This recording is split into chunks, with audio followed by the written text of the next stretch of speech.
5, 4, 3, 2, 1, 0. Halo anak-anak Miss, hari ini kita masuk tema 4, subtema 3, pembelajaran 4 dan 5. Sebelum memulai pembelajaran ini, Miss ingatkan kalian untuk tetap berdoa.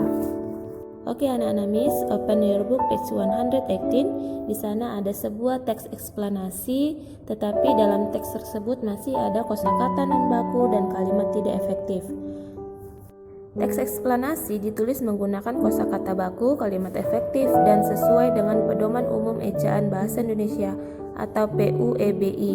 Nah, kalian bisa melihat kosakata baku dari Kamus Besar Bahasa Indonesia. Perhatikan teks berikut ini. Aku cinta produksi Indonesia. Lihat di sekitarmu. Perhatikan baju, sepatu olahraga, atau tas yang kamu dan temanmu gunakan. Tentu ada sebagian dari kalian yang memakai banyak barang-barang produksi luar negeri dengan berbagai merek terkenal, terutama kalian yang tinggal di kota-kota besar. Apakah barang-barang yang kalian pakai ada yang dibuat dalam negeri? Banyak loh, baju-baju, sepatu-sepatu, atau tas-tas produksi dalam negeri yang kualitasnya sama, bahkan lebih baik dari barang sejenis produksi luar negeri. Globalisasi membawa kemudahan dalam pertukaran produk.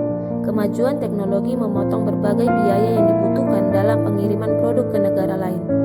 Dahulu, untuk melindungi produk dalam negerinya dari serbuan produk negara lain, pemerintah memberlakukan pajak yang tinggi untuk produk impor. Oleh karena itu, dahulu produk impor tidak terjangkau oleh masyarakat luas. Harganya mahal. Hanya segelintir masyarakat yang mampu membelinya. Di era globalisasi, tuntutan perdagangan bebas antar negara mengecilkan kemungkinan untuk memberlakukan pajak yang tinggi. Akibatnya, produk dalam negeri harus rela bersaing dengan berbagai merek produk luar negeri. Siapa yang dirugikan jika produk luar negeri lebih diminati oleh masyarakat? Tentunya para pengrajin kreatif dari berbagai pelosok negeri. Teman, kerabat, saudara, atau mungkin orang tua kita sendiri dapat menjadi pengrajin yang merugi.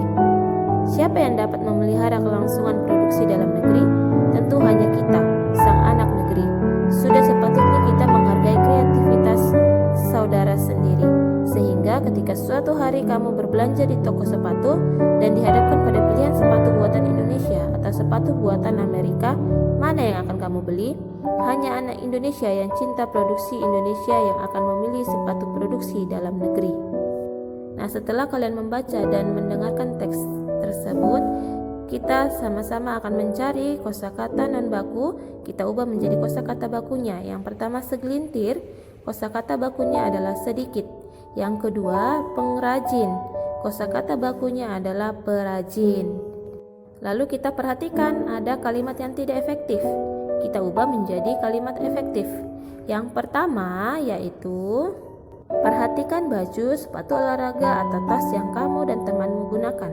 Kalimat efektifnya, perhatikan baju, sepatu olahraga, atau tas yang kalian gunakan.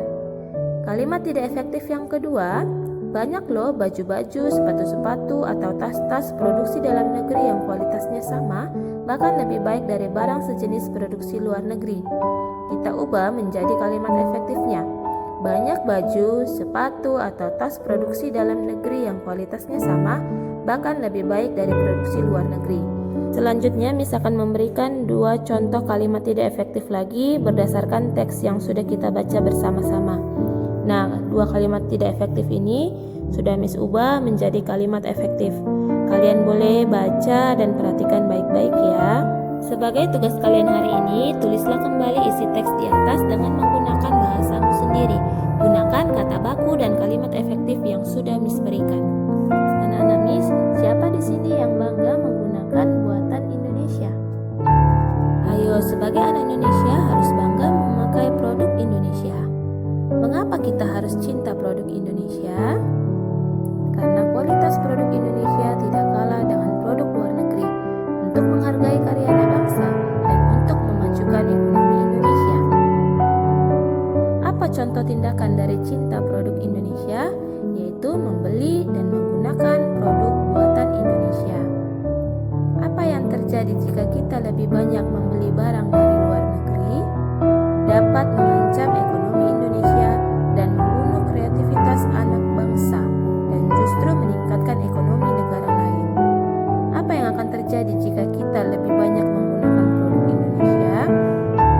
Kondisi ekonomi Indonesia akan stabil, bahkan meningkat, membuat lapangan kerja semakin banyak sehingga mengurangi kriminalitas dan kreativitas anak bangsa dapat berkembang lebih jauh.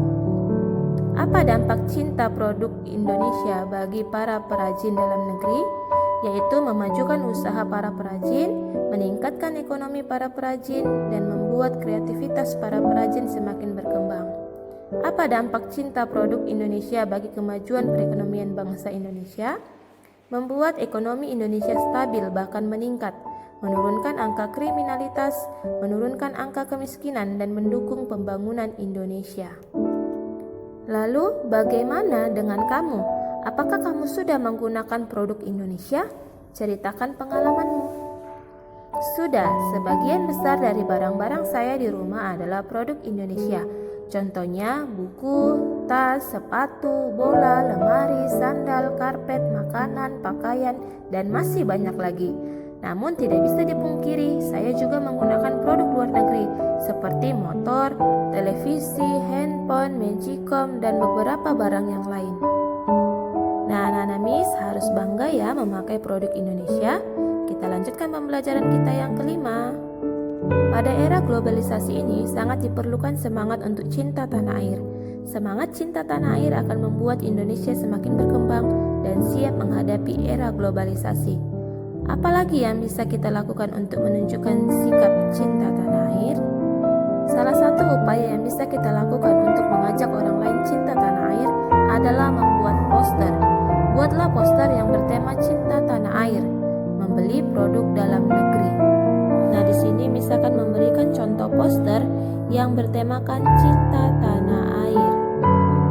Nah, sebagai tugas kalian yang kedua, yaitu buatlah sebuah poster yang bertema cinta tanah air. Kerjakan di kertas HVS, gambar dan hias, lalu warnai dengan sebagus mungkin ya anak-anak Miss. Anak-anak Miss, Indonesia telah melakukan kerjasama dengan negara-negara ASEAN di beberapa bidang. Apa tujuan dari kerjasama tersebut? Sikap apa yang harus kita kembangkan dengan adanya kerjasama tersebut? Ayo open your book page 126. Di sana ada sebuah peta pikiran. Kita akan kerjakan bersama-sama. Miss akan bantu kalian melalui video pembelajaran hari ini. Nah, perhatikan kotak yang pertama, sikap sebagai warga negara. Yang pertama yaitu menjaga persatuan demi menjaga stabilitas negara. Yang kedua, menghindari narkoba. Yang ketiga, melestarikan seni tradisional. Yang keempat, mengembangkan kreativitas seluas-luasnya. Yang kelima, memanfaatkan pasar bebas untuk menjual produk. Lalu perhatikan kolom yang kedua, yaitu tujuannya. Tujuan yang pertama yaitu bekerja sama secara lebih efektif di berbagai bidang. Tujuan yang kedua, memajukan negara-negara anggota di berbagai bidang. Nah, sekarang kita lanjutkan, perhatikan kolom yang ketiga. Kerjasama ASEAN, apa manfaatnya? Manfaatnya yaitu yang pertama, mempererat hubungan antar negara. Yang kedua, saling memperkenalkan budaya antar negara. Yang ketiga, saling membantu menyelesaikan konflik. Nah, sekarang kolom yang keempat. Contohnya, yang pertama mengadakan program pertukaran pelajar. Yang kedua, penyelesaian konflik Kamboja. Dan yang ketiga, mengadakan festival dan pekan karya seni. Yang keempat, dibukanya pasar bebas atau MEA. Yang kelima, mengadakan perjanjian ekstradisi. Yang keenam, pembentukan ASEAN COS. Indonesia menjalin kerjasama dengan ASEAN supaya Indonesia semakin berkembang. Indonesia mengenalkan budaya melalui berbagai pertunjukan. Indonesia juga menjalin kerjasama di bidang politik untuk memberantas kejahatan narkoba.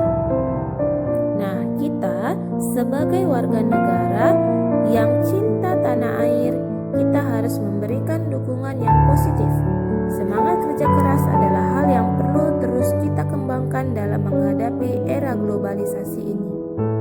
Nah, kalian sebagai anak-anak pelajar, salah satu kerja keras adalah giat belajar. Belajarlah untuk mencapai cita-citamu. Giat belajar untuk menghadapi era globalisasi. Sekian dulu pembelajaran kita hari ini. Semoga pembelajaran hari ini dapat kalian terima dengan baik. Miss ingatkan kembali bahwa kalian anak kelas 6 harus tetap semangat belajar. Thank you.